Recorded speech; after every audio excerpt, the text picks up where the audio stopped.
இதெல்லாம் பார்த்தா அருவருக்கத்தக்க செயலாக இருக்குது. நிச்சயம் வந்து ஏதோ ஒரு கோட் போட்டுட்டு ரோஸ் பவுடர் தடவிக்கிட்டு நீ கால் மேலே கால் போட்டுன்னா பெரிய மயிருன்ற நினைப்பு அவனுடைய மனசுக்குள்ள இருக்குது. இது வந்து இந்த கிளிக் ஜேர்னலிசம்னு சொல்லுவாங்க. அதாவது பார்வையாளர்களை கொண்டு வந்து சேர்ப்பதற்கு எதை வேண்டுமானாலும் செய்வது. அடுத்து என்ன பண்ணுவோம்? அவுத்து போட்டு ஆடுவியா? இது என்ன? அதை வீட்டு மனைவியை எழுதி பேசுறது. இவனுடைய மனைவி தவறாக பேசி அசிங்கமாக பேசிதான் உன்னுடைய இருப்பை நீ காட்டணுமா? கேவலமா இல்லையா இது? இல்லை சார், நாம் தமிழர் தரப்புல இருந்துமே சில தவறுகள் இருக்குல்ல. அவங்க வந்து எதுக்காக முத்தாரை மிரட்டுறதுக்காக பூனை போட்டு மிரட்டுறாங்க. அப்போ அதுவும் தவறு தானே. நம்ம இந்த தவறை விட்டுட்டு ஒரு சிறந்த நெறியாளராக இருக்கக்கூடிய முத்தாரை அதுதான் சொல்றாரு. இல்லைங்க, அதெல்லாம் நீ பேசிக்கப்பா. அவர் ஈழத்துக்கு போனாரா, பிரபாகரனை பார்த்தாரா, பார்க்கலையா, எல்லாம் நீ பேசிக்க. அது என்ன வார்த்தை? ஆட தெரியாது. என்ன வார்த்தை இது? நீ பண்றது கூட விபச்சாரம் இல்லையா? அசிங்கம் இல்லையா இது? இதெல்லாம் அவர் பண்றாருன்னு தெரிந்தானே சார். இப்போ தொடர்ந்து கெஸ்ட் போய் உட்காந்துட்டு இருக்காங்க. அவருக்குன்னு ஒரு எப்படி ஒரு ஸ்டைல் இருக்கு, அவருக்குன்னு ஒரு ஃபேன் பேஸ் இருக்கு. அந்த ஆடியன்ஸ் அவர் திருப்திப்படுத்தினா அவர் இதெல்லாம் பண்ணி தான் ஆகும். இல்லைன்னு சொல்ல போறீங்களா? ஃபேன் பேஸ்ன்னு எப்படி சொல்றீங்க? எனக்கு ஒண்ணுமே புரியல.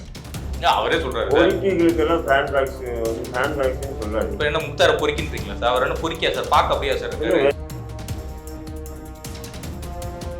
அந்த டம்லைன் எப்படி போடுறான்னு சொன்னீங்கன்னா, அவ கிடக்குற அதே புலியா அப்படின்னு சொல்லி நான் முன்னாடியே எஸ்வி சேகர் வந்து கஸ்தூரி சொல்லி இருக்காரா அப்படின்னு சொல்லி அந்த வீடியோ பார்க்குறேன். அப்படி எதுவுமே சொல்றேன்.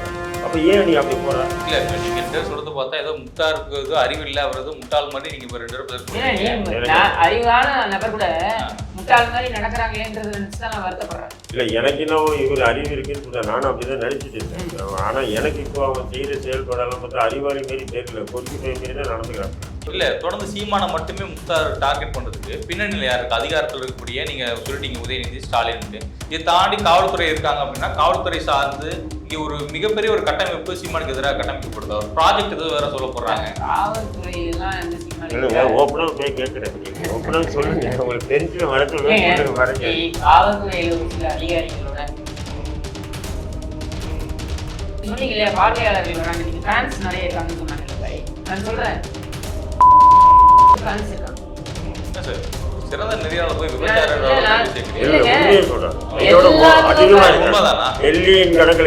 எல்லாத்துக்கும் வராங்க. நாளைக்கு முட்டை அவுத்து போட்டு ஆட்டினா அதை பாக்குறதுக்கு 10 லட்சம் பேர் வருவாங்க. யார் சார் பாக்குறது? பாப்பாங்க, அதையும் பார்க்க வருவாங்க.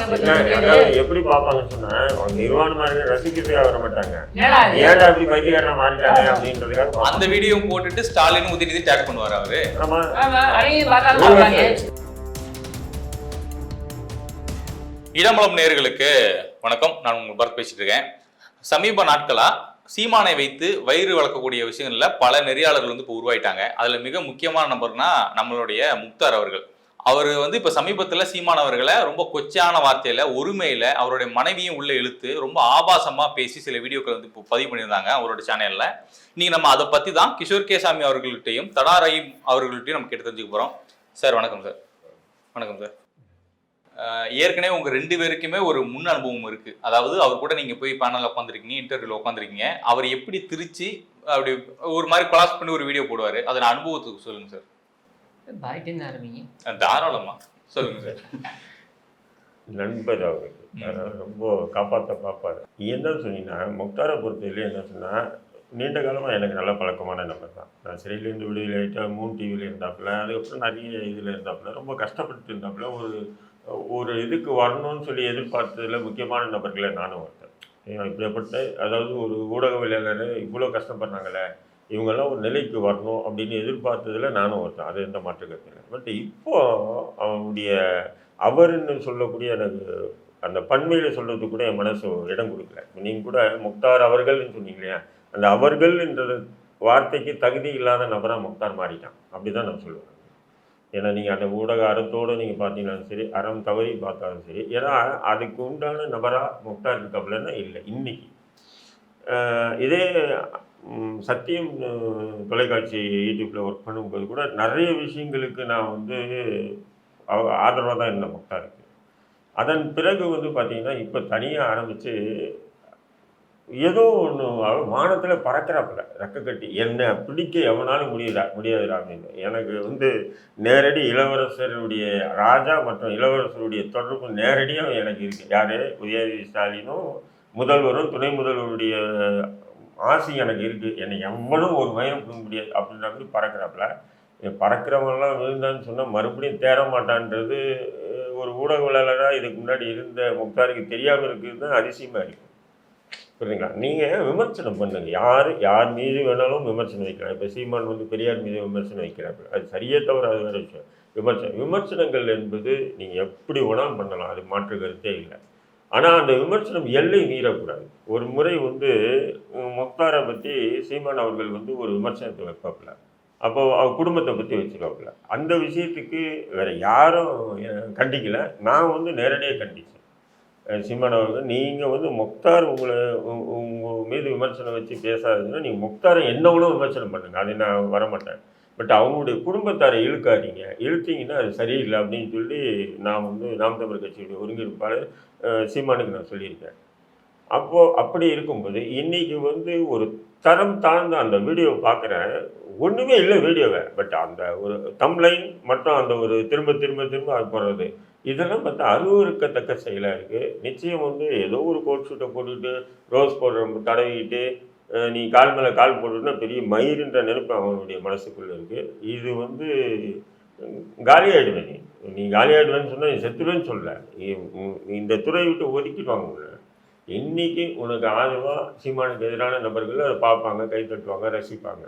அதுக்காக நீ இதையே திரும்ப திரும்ப திரும்ப பேசிட்டு இருக்குன்னா அவ்வளோ என்ன வன்மம் உனக்கு? அவங்க குடும்பத்தை பற்றி இழுக்கிறதுக்கு எந்த தகுதியும் அற்ற ஒரு நபர் தான் முக்தார். கிஷோர் சார், நீங்கள் சொல்லுங்கள், சீமானவர்களை தொடர்ந்து டார்கெட் பண்ணுறதுக்கு இங்கே பல ஊடகவியலாளர்கள்ன்ற பேரில் இங்கே பல பேர் இருக்காங்க.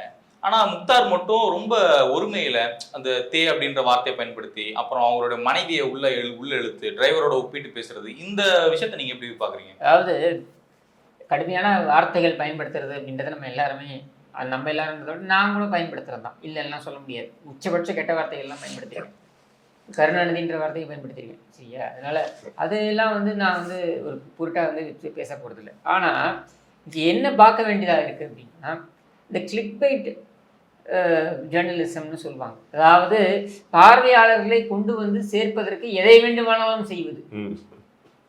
அடுத்து என்ன பண்ணுவ? அவுத்து போட்டு ஆடுவியா? கேள்வி வரும்ல. இதுக்கு மேலே நீ என்ன பண்ண முடியும்? இவ்வளோ வார்த்தைகள், கடுமையான வார்த்தைகள் அதுவும் அவங்க குடும்ப உறுப்பினர்கள் எடுத்து பேசுறீங்க. அடுத்து என்ன பண்ணுவேன்? அவுத்து போட்டு ஆடுவியா? எதை காட்டினாலும் வந்து பார்வையாளர்களை கொண்டு வருதுன்றதான் உன்னோட நோக்கமா? அப்போது என்னென்னா, நீங்கள் நான் வந்து முக்தாரோட பயணிச்சது அப்படின்னு பார்த்தீங்கன்னா, வாய் சொன்னதை நானும் ஆமோதிக்கிறேன். நான் மூன் டிவியிலேருந்து பயணிச்சிருக்கேன், ஹார்ட் ஒர்க்கர். நான் இப்பொழுது பார்க்கின்ற முக்தார் அன்னைக்கு பார்த்த முக்தார் இல்லை. இன்னைக்கு உங்க நண்பர் தான் அவர். இல்லை, நண்பர்னா நீங்கள் ஒன்று புரிஞ்சுக்கோங்க. இங்கே வந்து யாரையும் நான் ஒரு ஒரு மீடியாவில் நம்மளோட பயணித்தவர் அப்படின்ற வகையில் நம்மளோட சக இதுவாக பயணித்தவர் தான். இதுக்காக என்ன கட்டி பிடிச்சுக்கோ அப்படின்னு ஜெமினி பிரதர்ஸ் மாதிரி அப்படி பண்ண முடியாது. ஆனால் நம்ம கேட்குறது அன்னைக்கு நான் பார்த்த முக்தாரா இன்னைக்கு இருக்காருன்னு கண்டிப்பாக கிடையாது. அப்போ நீங்கள் யோசிச்சு பாரு, ஒரு தீய சக்தியுடன் நீங்கள் தொடர்பில் இருந்தால் நீங்கள் எப்படியெல்லாம் மாறுவீர்கள் அப்படின்றதுக்கு முக்தார் ஒரு மிகப்பெரிய ஒரு உதாரணமாக நம்மளால சொல்ல முடியும். ஏன்னா இப்படி கிடையாது. நீங்கள் அவருடைய பேட்டிகளே எடுத்து பாருங்க, சத்தியம் டிவியில் அந்த ஆள் எடுத்துருக்க பேட்டியெல்லாம் எடுத்து பாருங்க, உண்மையிலேயே பாராட்டுவீங்க. ஏன்னா நிறைய விஷயங்களை வெளியில் கொண்டு வந்த ஆள். ஆனால் எங்கிருந்து எங்கே வந்து விழுந்து இருக்க நீ? சீமானை வந்து நான் இப்பவும் சொல்கிறேன், திரும்ப திரும்ப சொல்கிறேன், இது வந்து முக்தாருக்கு மட்டும் இல்லை, இது வெறி பிடிச்சி அலைகின்ற நிறைய யூடியூப்பில் இருக்கக்கூடிய நபர்களுக்கும் நான் சொல்கிறேன். உண்மையிலேயே நீங்கள் மனநிலை பாதிக்கப்பட்டிருக்கிறீர்கள். ஏன் மனநிலை பாதிக்கப்பட்டிருக்கிறீர்கள்னா, நீங்கள் சீமானை டீகன்ஸ்ட்ரக்ட் பண்ணணும்னு நினைக்கிறீங்கனாக்க, அதாவது சீமான் உடைய கருத்தியல் ரீதியாக சீமான் பேசக்கூடிய விஷயங்களை நீங்கள் உடைக்க வேண்டும் என்று நினைத்தால் அதற்கு நீங்கள் மெனக்கிட வேண்டும். போங்க, சீமான் எடுக்கக்கூடிய உழைப்பில் ஒரு 10% நீங்கள் போடுங்க.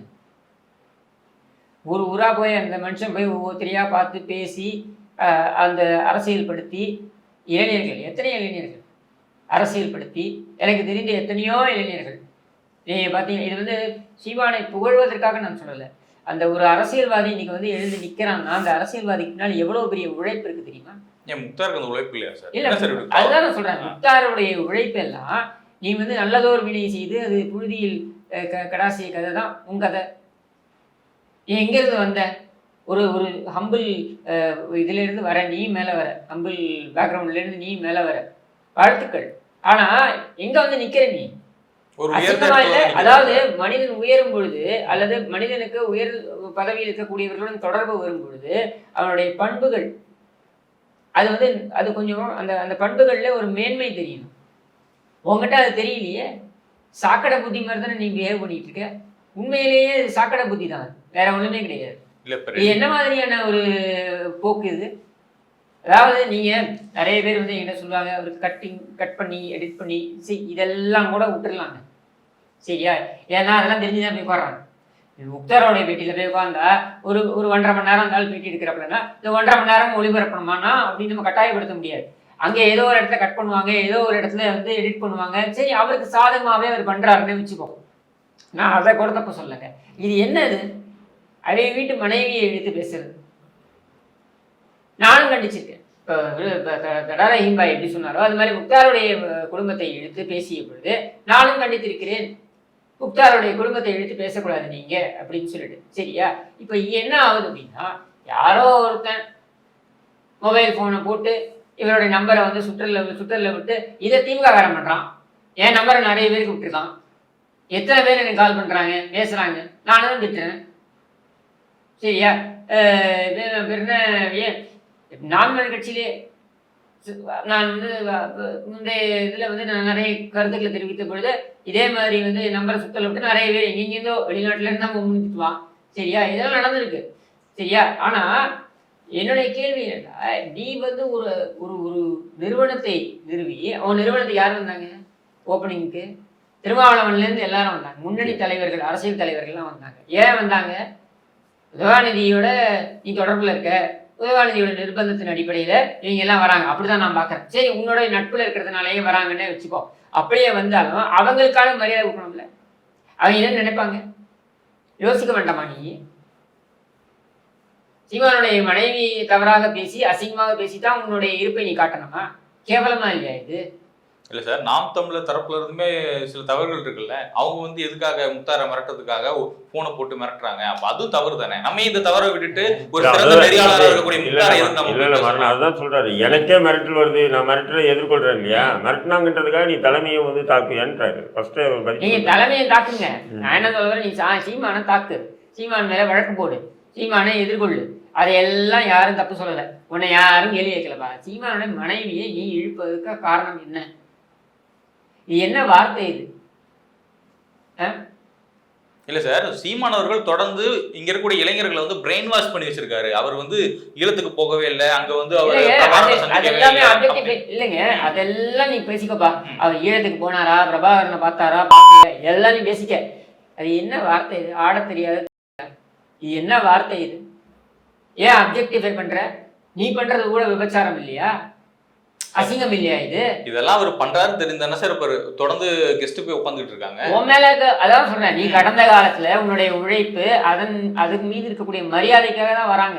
நான் வரேன்னா நான் வந்தேன்னா ஏன் வரேன்? முக்தாருக்குன்னு ஒரு எப்படி ஒரு ஸ்டைல் இருக்கு, அவருக்குன்னு ஒரு ஃபேன் பேஸ் இருக்கு. அந்த ஆடியன்ஸ் அவர் திருப்திப்படுத்தினா அவர் இதெல்லாம் பண்ணி தான் ஆகணும். இல்லைன்னு சொல்ல போறீங்களா? ஃபேன் பேஸ்ன்னு எப்படி சொல்றீங்க மாறன்? எனக்கு ஒண்ணுமே புரியல. அவரே சொல்றாரு பொறுக்கிகளுக்கெல்லாம் ஃபேன் பேக்ஸ் வந்து ஃபேன் பேக்ஸ்ன்னு சொல்லாது. இப்போ என்ன முக்தாரை பொறுக்கின்றீங்களா சார்? அவர் என்ன பொறுக்கியா சார்? பார்க்க அப்படியா சார் இருக்கு? நான் என்ன சொல்றேன், இப்போ கிஷோர் இருக்காப்புல, நான் இருக்கேன், நிறைய முரண் எங்களுக்குள்ளவே இருக்கு. நாங்கள் முரணா சண்டை போட்டிருக்கோம், எல்லாமே பண்ணியிருக்கோம். என்றைக்குமே அவரும் ஒரு எல்லைக்கு தாண்டினதில்லை, நானும் அந்த எல்லைக்கு போனதில்லை. இல்லைடா என் சமூகத்தை பற்றி இப்படி பேசிட்டாருன்னு அப்படி கோவப்பட்டதில்லை, அவரும் என் சமூகத்தை பற்றி இப்படி பேசிட்டாருன்னு கோவப்படுறதில்லை.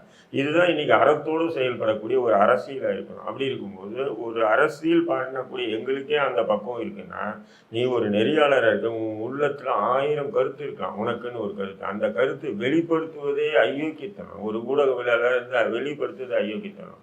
புரியுதுங்களா? ஒரு டார்கெட்டு நீ வந்து சீமானே டார்கெட் பண்ணுற, ஏன் அதிமுக டார்கெட் ஏன் பண்ணுற? பயம் உனக்கு. ஏன்னா அடுத்த ஆட்சி அவங்களுக்கு ரிவிட் எடுத்துருவாங்க. அதே மாதிரி பாஜகவை நீ டார்கெட் பண்ண முடியுமா? இதே மாதிரி பண்ண மாட்டேன். ஏன்? அவன் சென்ட்ரல் அடிச்சு அறிவிட்டு. அப்போ சீமான் வந்து இப்போதைக்கு வரமாட்டார். எவ்வளோ கிழியணுமோ கிழிச்சு திமுகவுக்கு நம்ம ஒரு விசுவாசமாக நடந்துக்கலாம். உதயநிதி சொல்கிறத நம்ம கேட்கணும். இது என்ன? இது ஊடகாரமா? சொல்லுங்கள். நீங்களும் வந்து ஊடகவியலாளராக இருக்கீங்க, நெறியாளராக இருக்கீங்க. நீங்கள் எப்போயாவது இப்படி நடந்திருக்கீங்களா? நீங்கள் கூட சீமானையும் நாம் தமிழ் கட்சி பல முறை எதிர்த்திருக்கீங்க. நான் பார்த்துருக்கேன். எதிர்த்திருக்கீங்களா இல்லையா?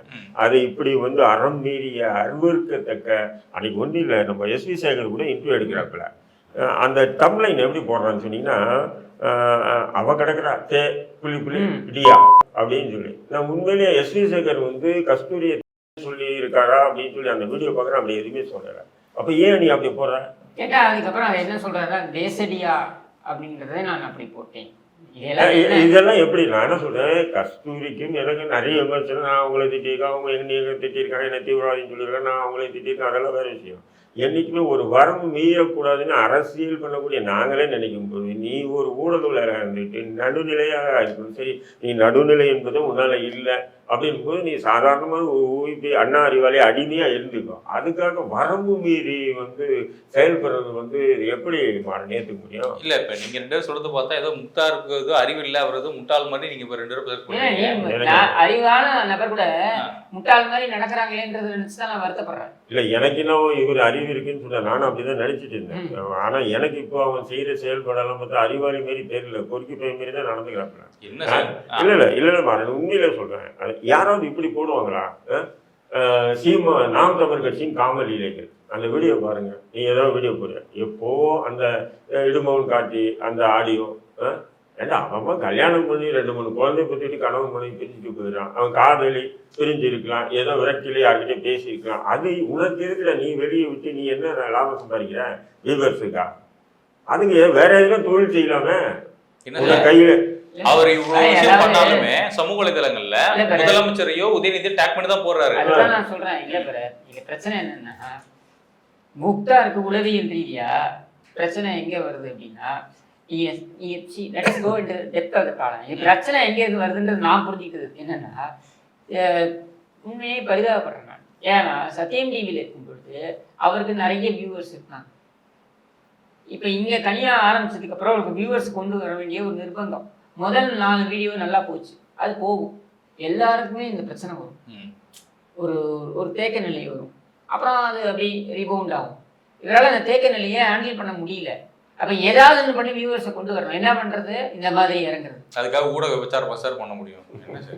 அதுதான் நடக்குது. அதான் பண்ணுறாரா? ஆமாம். வேற என்ன? இதில் என்ன உங்களுக்கு சந்தேகம் இருக்கா? இது ஊடக விசாரம் இல்லையா? இல்லை கிருஷ்ணன், நான் ஒரே ஒரு கேள்வி கேட்குறேன். முக்தார் எடுக்கிற வீடியோக்குள்ள அவன் பொண்டாட்டி அவன் பிள்ளைங்க உட்காந்து அவன் வீட்டில் பார்க்க முடியுமா அந்த வீடியோ? நீங்கள் சொல்லுங்கள். கண்டிப்பாக பார்க்க முடியாது. அப்போ நீ வந்து அவனுடைய குடும்பத்தாரே பார்க்க முடியாத வீடியோக்குள்ள நீ போட்டு சம்பாதிக்கிறேன்னா அப்போ அதனால எத்தனை பேர் பார்க்குறாங்க? அது எவ்வளோ பெரிய? இல்லை, நீ ஏதோ ஒரு ஆபாசமான வார்த்தைகள் பேசுறது பரவாயில்ல. அவங்க வீட்டு பொம்பளைங்களை ஏங்க இழுக்கிறீங்க? எனக்கு ஸ்டாலின் பிடிக்காதுங்க, எனக்கு உதயநிதி பிடிக்காது, சரியா? அந்த குடும்பமே எனக்கு பிடிக்காது. ஆனால் வீட்டு பொம்பளைங்களை இந்த மாதிரி கொச்சைப்படுத்தி நான் பேசுறேன் இல்லை, சரியா? ஏன் நான் பேச மாட்டேன்? ஏன்னா அந்த இடத்துல பேசுறதுக்கு கருணாநிதி இருக்காரு.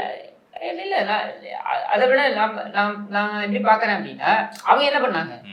அவங்க எடுத்து என்ன பண்ண போறீங்க? அவங்க அடிச்சாதான் ரெஸ்பாண்ட் பண்ணுவாரு நீ நினைச்சிட்டு இருக்க. அப்படி கிடையாது. ரொம்ப அசிங்கம், அது கேவலம். இது நாளைக்கு உன் வீட்டுக்கு நடந்தாலும் இதுதான் நான் சொல்ல போறேன். நாளைக்கு உன்னுடைய வீட்டில் இருக்கக்கூடிய உன்னுடைய மனைவியோ உன்னுடைய குழந்தைகளையோ இல்லை யாரையோ பேசினாலும் கடும் கண்டனத்தை நான் தான் சொல்லுவேன். பாய் தான் சொல்லுவாரு, நீங்க இந்த மாதிரி பேசுறது அயோக்கியத்தனம், ஒத்துக்க முடியாது அப்படின்னு சொல்லிட்டு. அது ஏன் உனக்கு புரிய மாட்டேங்குது? இல்ல சார், இந்த அளவுக்கு கேவலமா பழைக்கிறதுக்கு அவருக்கு என்ன சார் இது வரப்போகுது? இந்த அளவுக்கு அவர் கேவலமா பழைக்கிறதுக்கு அவருக்கு என்ன லாபம் கிடைக்க போகுது? அவரு நேர்மையா தானே உழைக்கிறாரு. முக்தாரி சொல்றாங்க. இப்போ வேலூருக்கு வந்தாரு சின்னவர், நான் போய் கூப்பிட்டாரு, போய் பார்த்துட்டு வந்தேன்றாரு. முதல்வரை பார்த்துட்டு வந்தேன்றாரு.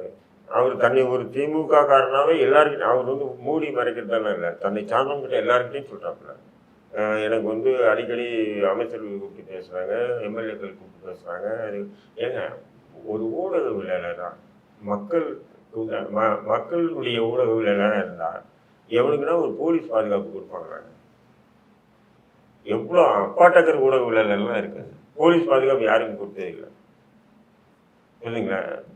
அப்படி இருக்கும்போது இவனுக்கு போலீஸ் பாதுகாப்பு கொடுத்துருக்கும் போதே நீங்கள் நினச்சிங்க இது வந்து திட்டமிட்டு நீ அடிட அவனை எவ்வளோ கேவலமாக. ஏன்னா இதை பார்த்தாங்க அவங்களும். இப்போ சீமானுக்கு எதிராக நாம் தமிழ் கட்சிக்கு எதிராக இப்போ குணசேகரன் இருக்காப்புல, யார், சன் டிவி. அப்புறம் கார்த்திகை செல்வன் இருக்கார், புதிய தலைமுறை, செந்தில் வேலு இருக்காப்புல. இவங்க கூட இப்படி வரம்பு மீறினது இல்லைங்க. நான் பார்த்துட்டு தான் இருக்கேன். ஆனால் சீமானையும் நாம் தமிழ் கட்சி கடுமையாக விமர்சனம் பண்ணதில் இவங்க முதன்மையான நபர்கள். புரியுங்களா? ஆனால் இந்த மாதிரி வெல்கரான அவங்க ஏன் சொன்னால் நம்ம சொல்கிறது தான். அதாவது நம்ம கரிகாலன் இந்த குரூப் யூடியூப் இவங்க கொஞ்சம் ஒரு அடிக்கடி கொஞ்சம் வெல்கராக பேசுறது, அது நையாடி நினைக்கிறது. ஆனால் இந்த மாதிரி வந்து இந்த டீம்லேயே, அதாவது கரிகாலன் அந்த ஒரு குரூப் இருக்குது 4 பேர், அவங்க வந்து மைனரு, இவங்க ஒரு குரூப்பு, ஊடகவியலாளர் இந்த ஒரு குரூப்பு, இவன் ஒரு தனி குரூப்பு. இவங்க 2 குரூப்பை விட மோசமான நிலையில் முக்தார் இருக்கான். அப்போது இது எவ்வளோ பெரிய இருக்குது இல்ல. தொடர்ந்து சீமானை மட்டுமே முக்தார் டார்கெட் பண்றதுக்கு பின்னணியில் யார் இருக்கு? அதிகாரத்தில் இருக்கக்கூடிய, நீங்க சொல்லிட்டீங்க உதயநிதி ஸ்டாலின். இதை தாண்டி காவல்துறை இருக்காங்க அப்படின்னா காவல்துறை சார்ந்து இங்க ஒரு மிகப்பெரிய ஒரு கட்டமைப்பு சீமானுக்கு எதிராக கட்டமைக்கப்படுது. ஒரு ப்ராஜெக்ட் எதுவும் வேற சொல்ல போறாங்க. காவல்துறை எல்லாம் எந்த சீமானு ஓப்பனாக போய் கேட்குறேன், ஓப்பனாக சொல்லுங்க, உங்களுக்கு தெரிஞ்சு வர சொல்லுங்க. காவல்துறையில ஒரு சில அதிகாரிகளோட இல்லை நாம் தமிழர் கட்சியில் இருக்கக்கூடிய சில பேர் என்ன பட்டவர்த்தனமாக சொல்லுவோமே என்ன இருக்கு, சாட்டை துரைமுருகன் போன்றவர்கள் வைத்திருக்கின்ற தனிப்பட்ட வாய்க்காத்தாகிறாருங்க. நம்பர் 1 தமிழ் தேசிய ஊடகத்தை வச்சிருக்காரு. அவருக்கும் காவல்துறையில் இருக்கக்கூடிய சில அதிகாரிகளோட இருக்கக்கூடிய தனிப்பட்ட வாய்க்காத்தாகிறார். நான் அதை வந்து அதுக்கு மேலே அதை நான் கொண்டு போக விரும்பல. இது வந்து ஒட்டுமொத்த நாம் தமிழர் கட்சியும் ஒரு அதிகாரிக்கு எதிராக கொண்டு போய் கட்டமைக்கக்கூடியது தவறு. அதே மாதிரி ஒட்டுமொத்த நாம் தமிழர் கட்சியும் வந்து அசிங்கமாக பேசுறது அப்படின்னு யார் இறங்கினாலும், அதிகாரி தரப்பு இறங்கினாலும் அதுவும் வந்து ஏற்கக்கூடியது கிடையாது. 2மே ஏற்கக்கூடியது கிடையாது. ஏன்னா இது தனிப்பட்ட நபர்களுடைய பிரச்சனை. சரியா? பாகிஸ்தானுக்கு எதிராக நீ இந்த கருத்துக்களை தெரிவின்னு சீமான் சொன்னாரா காடை துரைமுருகன்ட்ட? சரியா? நீ அப்ப அந்த கருத்து தெரிவிச்சனா அதுக்கு நீதான் அக்கௌண்டபிள். நான் இடமளவில் ஏதாவது ஒன்று பேசுறேன் அப்படின்னா இதுக்கு நான் ஒரு கட்சிக்கு ஆதரவு தெரிவிக்கிறேன். சப்போஸ் உதாரணத்திற்கு நான் இன்ஃபேக்ட் அவராவது கட்சியுடைய கொள்கை பரப்பு செயலாளர், கூடுதல் பொறுப்பு இருக்கணும் அவருக்கு. நான் எந்த கட்சியிலும் இல்லை, இருந்தாலும் நான் ஒரு கட்சிக்கு ஆதரவு தெரிவிக்கிறேன்னு வைங்க, அதிமுக ஆதரவு தெரிவிக்கிறேன்னு வைங்க. இதுக்காக எடப்பாடி பழனிசாமி வந்து நான் மற்ற எல்லாத்துக்கும் வந்து சப்போர்ட்டுக்கு நிற்க முடியுமா? நிற்க முடியாது. அப்போ அதற்கான இதை வந்து நான் தான் சந்திச்சான். சரியா? ஸோ தனிப்பட்ட அதிகாரிக்கு எதிராக இறங்கியது சாட்டை துரைமுருகன் இறங்குறாருனா அவருடைய பிரச்சனை. அந்த பிரச்சனையை கட்சியை கொண்டு போய் பணயம் வைக்கிறது அப்படின்றத ஏற்றுக்க முடியாது. அதே மாதிரி அந்த அதிகாரியும் ஒரு ஒட்டுமொத்த கட்சியை புரிஞ்சுக்கணும். 36 லட்சம் பேர் வாக்களிச்சிருக்காங்க. அப்போ இந்த ஒட்டுமொத்த கட்சியுமே நீங்கள் வந்து நான் ஃபினிஷ் பண்ணுவேன்னு ஒரு அதிகாரிக்கு உகந்த வேலை கிடையாது. சரியா? இது இந்த 2 பக்கமுமே நான் சொல்கிறேன். I'm taking very balance stand. But கேள்வி இங்கே என்ன வருது அப்படின்னா, நீங்கள் சீமானை வந்து காலி பண்ணணும் அப்படின்னு நினைக்கிறதுன்றது உங்களுடைய அரசியல் நோக்கமாக இருக்கலாம். அதை நீ பண்ணிக்க, யாரும் கேள்வி கேட்க போகிறது இல்லை. சரியா? அதை கடந்து அதை எதிர்கொண்டு எதிர்நீச்சல் போட்டு வளர வேண்டிய ஒரு இடத்துல தான் சீமான் இருக்காப்புல. அப்படிதான் இங்கே இருக்கக்கூடிய மிகப்பெரிய தலைவர்கள், தமிழ்நாட்டில் இருக்கக்கூடிய மிகப்பெரிய தலைவர்களாக திகழ்ந்திருக்கின்ற மக்கள் எல்லாருமே, தலைவர்கள் எல்லாருமே அப்படிதான் வந்திருக்காங்க. சரியா? யாருமே வந்து அந்த மாதிரியான, அதுவும் திமுகவுடைய வரவுக்கு அப்புறம், நான் சொல்றது தமிழக அரசியல் வானில் திமுகவுடைய வரவுக்கு அப்புறம் அசிங்கமாக பேசப்படாத அரசியல் தலைவரே கிடையாது. கம்யூனிஸ்ட் ஜீவானந்த்லேருந்து ஆரம்பிச்சு, என்ன காமராஜர்லேருந்து ஆரம்பிச்சு, கக்கன்லேருந்து ஆரம்பிச்சு, சரியா, அவங்க கொண்டாடக்கூடிய பெரியாரையுமே அவங்க என்ன சொல்றேன், அசிங்கமா பேசப்படாத அரசியல் தலைவர்களே கிடையாது அப்படின்ற நிலையில அதையெல்லாம் எதிர்கொண்டு தான் வந்தாங்க. எம்ஜிஆர் வந்தாருன்னா அதெல்லாம் எதிர்கொண்டு தான் வந்தாங்க. எம்ஜிஆர் பேசாத பேச்சா இவங்க, சரி ஜெயலலிதாவை பேசாத பேச்சா இதெல்லாம் எதிர்கொண்டு தான் வந்தாங்க. அது நான் சொல்லவே இல்லைங்க, நீ பேசு, நான் அதெல்லாம் கேள்வி கேட்க போறது. ஆனா நமக்கு பாயிண்ட்ல நம்ம கேட்கறதுன்னா, நீ வீடியோ, அதாவது உனக்கு வந்து ஒரு 10 லட்சம் பேர் இருக்காங்க பார்வையாளர்கள் அப்படின்ற ஒரு மமதையில நான் அவங்களுடைய பார்வையை இழுக்கணும், கவனத்தை இழுக்கணும்ன்றதுக்காக இவ்வளவு ஆபாசமா இவனுக்கு புரிஞ்சுக்க மாட்டேங்கிற. இன்னைக்கு வந்து எல்லாத்துக்கும் நீங்க சொன்னீங்க இல்லையா, பார்வையாளர்கள் வராங்க, நீங்க ஃபேன்ஸ் நிறைய இருக்காங்கன்னு சொன்னாங்கல்ல பாய், நான் சொல்றேன் ஃபேன்ஸ் இருக்காங்க. என்ன சார் ஒரு சிறந்த நெறியாளர் போய் விபச்சாரம் சேர்க்கிறீங்க? இல்ல உண்மையை சொல்றாரு. இதோட அதிகமா இருக்காங்க. உண்மைதானா? மில்லியன் கணக்குல இருக்காங்க. எல்லாத்துக்கும் வராங்க. அந்த வார்த்தையை கூட இதெல்லாம் வந்து கேதான். அதெல்லாம் எந்த அதை கணக்குல கூட போகுது? நீங்க கட் பண்ணிடுங்க. ஏன்னா அந்த வார்த்தையை பயன்படுத்தக்கூடாது. பட் நான் சொல்றது ஆபாசமான வெப்சைட்டுகள் எடுத்தீங்கன்னாக்க இந்த ஆபாசமான வெப்சைட்டுகளுக்கு கூட பார்வையாளர்கள் இருக்காங்க. சரியா? அப்போ இந்த பார்வையாளர்கள் அப்படின்றத பெருமைக்குரிய விஷயமா எடுத்துட்டு போவீங்களா நீங்க? அதான் சொல்றேன். நாளைக்கு முக்தா அவுத்து போட்டு ஆட்டினா அதை பாக்குறதுக்கு 10 லட்சம் பேர் வருவான். யார் சார் பாக்குறது? இல்ல பாப்பாங்க, அதையும் பார்க்க வருவாங்க. 10 லட்சம் பேரு. அதாவது எப்படி பார்ப்பாங்கன்னு சொன்னா அவங்க நிர்வாணமா இருக்க ரசிக்கிறதுக்காக வர மாட்டாங்க. என்னடா இது? ஏன்டா அப்படி பைத்தியக்காரனா மாறிட்டாங்க அப்படின்றதுக்காக பார்ப்பாங்க. அந்த வீடியோவும் போட்டுட்டு ஸ்டாலின் உதயநிதி டேக் பண்ணுவாரு அவரு. ஆமா. ஆமா, அதையும் பார்த்தாலும் பார்ப்பாங்க. வியூவர்ஸ் அதிகமாவாங்க. வியூவர்ஸ் அதிகமா வருது. Right sir. இப்போ உதாரணத்துக்கு எடுத்தீங்கன்னா இப்போ நான் வந்து விஜய் எனக்கு பிடிக்காது. நான் ஆரம்பத்துலேருந்து ஏன்னா திரைப்படங்களை முஸ்லீம்களை தீவிரவாதி பயங்கரவாதியே எடுத்ததுக்காக எனக்கு பிடிக்காது. இப்போ நான் வந்து விஜயை பற்றியும் விஜயுடைய குடும்பத்தை பற்றியும் அல்லது விஜய்க்கு அந்த தொடர்பு இருக்குது இந்த தொடர்பு இருக்குன்னு சொல்லி அசிங்கமாக பேசுனேன்னு சொன்னால் இப்போ திமுக ஃபாலோவர்ஸ் எல்லாம் பார்ப்பானுங்களா இல்லையா? பார்ப்பாங்களா இல்லையா? அப்போ ஃபாலோவர்ஸ் பார்க்குறாங்கன்றதுக்காக என்னுடைய கருத்தியல் சிறந்ததுன்னு சொல்லி நம்ம நினைச்சோம்னா என்னோட முட்டாள்தனம் வேற எதுவும் இல்லை. நான் வந்து விஜயை எதிர்க்கலாம், புரியுதுங்களா? அது என்னுடைய இது வேற. ஆனால் அவங்க குடும்பம் என்ன பண்ணிச்சு, அவங்க மனைவியோ இல்லை அவரும் யாரோ ப்ளஸ் அண்ட் ப்ளஸ் யாரும் நம்ம ஏன் அவங்கள பற்றி எடுக்க வேண்டிய அவசியமே இல்லையே, புரியுதுங்களா? ஆனால் இவன் என்ன பண்ணுறான், நம்ம முக்தாரை பொறுத்தவரைக்கும் வரம்பு மீறி செயல்படுறான். இதுதான் கண்டிக்கக்கூடிய ஒரு விஷயம். ஒரு விஷயம் நான் அவருடைய பர்சனல் எக்ஸ்பீரியன்ஸ் சொல்கிறேன். அதாவது சவுக்கு சங்கரை பற்றி பேசுகிறோம் அப்படின்னா அந்த சவுக்கு சங்கர் பற்றி நீங்கள் பேசுங்க. அதை பற்றியான எல்லா தப்பான விஷயம் என்னென்ன இருக்கோ அதெல்லாம் பேசுங்க. அதையெல்லாம் விட்டுறது. அது ஏதோ ஒரு லேடி, அவங்க பேர் சுமதின்னு வச்சுக்கோங்க. சுமதி எதுக்கு அது பாயற, என்ன உன் பிரச்சனை? அதையெல்லாம் விட்டுருங்க. கஷ்ட கதையெல்லாம் சுமதி அதை பற்றி வாங்க. அசிங்கமா இல்லை? இல்லை, இது எனக்கு அப்படியே நடந்தது. இல்லை, அவன் எங்கிட்ட இன்டர்வியூ எடுக்கும்போது உடனே கத்துறான். ஒரு கோடை போட்டு திரும்ப போகணும் அப்படின்னா என்ன அப்படின்றல அது நம்மளை பதில் சொல்ல முடியாம தலையில கை வைக்கிற மாதிரி. அது அவன் காதலிக்கிறானோ மனைவியா இருக்கோ அது அவங்களுடைய விஷயம். அது நீ சங்கரை பத்தி பேசு. வீடு வாங்கி கொடுத்தேன், வீடு வாங்கி வீடுல கொள்ளடிச்ச வாங்கி கொடுத்துருக்காங்க. அவர் சொந்த காசுல வாங்கிட்டேன். எப்படி வந்து சரி, அது எப்படி வந்ததுன்னு கூட கேட்கணும் பாய். என்ன கேட்குறேன், நான் எப்படி வந்தது வீடு கூட கேட்டுப்பா. அவங்களுக்குள்ள என்ன ஆச்சுன்றதுக்கு நீ எதுக்கு போற பாயற? அப்படியே ஏன் அப்படி என்ன பிரச்சனை?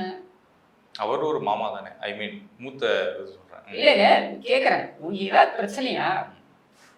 ஏன்னா seriously I want to know. நான் ரொம்ப ஃபீல் பண்ணேன், அவர்கிட்ட நான் ரெக்வஸ்டே பண்ணேன். அதை சொல்றதுக்கு எனக்கு ஒன்றும் வெட்கப்படலாம் இல்லை. நான் வந்து முக்தார்கிட்ட ரெக்வஸ்ட் பண்ணேன், முக்தார் சார் சில விஷயங்கள் அந்த இடத்துல பேசப்பட்ட விஷயங்கள் தயவு செஞ்சு கட் பண்ணுங்க. முக்தார் சார் இல்லை நான் சரி ஒருத்தர் வந்து அவர் வந்து என்னோட வயதில் மூத்தவர், சரியா? அது மட்டும் இல்லாமல் அவர் வந்து அவர் கூட நான் ஒர்க் பண்ணியிருக்கேன் அப்படின்ற இதில் வந்து ஐ ஹேவ் பரஸ்பர ரெஸ்பெக்ட். இப்போவும் நான் பாருங்க இந்த இடத்துலையும் என்னுடைய கோபத்தை வெளிப்படுத்துகிறேன், என்னுடைய ஆதங்கத்தை வெளிப்படுத்துகிறேன். அதே சமயத்தில் முக்தார் மேலே எப்படி இருந்தார், எப்படியா இல்லை நீ ஏன் நாங்களும் கொண்டாடினோம் ஒரு காலத்துல? ஏன் கொண்டாடினோம்? முக்தாருடைய பேட்டினாலே ஆவலா உட்காந்து பார்ப்போம். எதுக்கு? முக்தார் வந்து ஏதோ ஒரு சுவாரஸ்யமா வெளில கொண்டு வர போறாரு. இன்னைக்கு என்னன்னா என்ன ஆபாசமா கொண்டு வர போறாருன்னு பார்க்கறதுக்கு ஒரு கூட்டம் வந்து உட்காந்துருக்கு. இது அசிங்கமா இல்லையா? எனக்கு பேசாம ரெக்கார்ட் டான்ஸ் நடத்திட்டு போகலாம். நீங்க உங்க கோரிக்கை கண்டிப்பா அவர் நிறைவேற்றுவார் சார், கூடிய விரைவில் வரும்னு நினைக்கிறேன். கண்டிப்பா சார். நீங்க சொன்ன மாதிரி ஊடக விபச்சாரம் செய்யக்கூடிய திரு முக்தார் அவர்கள் வந்து நீங்க இப்ப வச்சீங்களா ரெக்கார்ட் டான்ஸ் ஆட சொல்லி கூடி சீக்கிரத்தில் போனவர் இவர் என்னென்ன பண்ணுவார் பாய், அதையும் சொல்லிடுறேன்.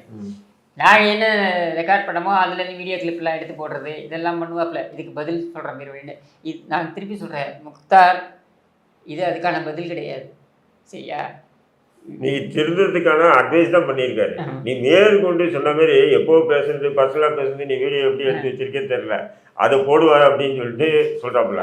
உண்மையில போட்டால் இதோட பயங்கரமான செயற்படி கொடுக்கலாம், கவலைப்படாதீங்க. நான் நல்ல செருப்பா வாங்கி வச்சுக்கோங்க.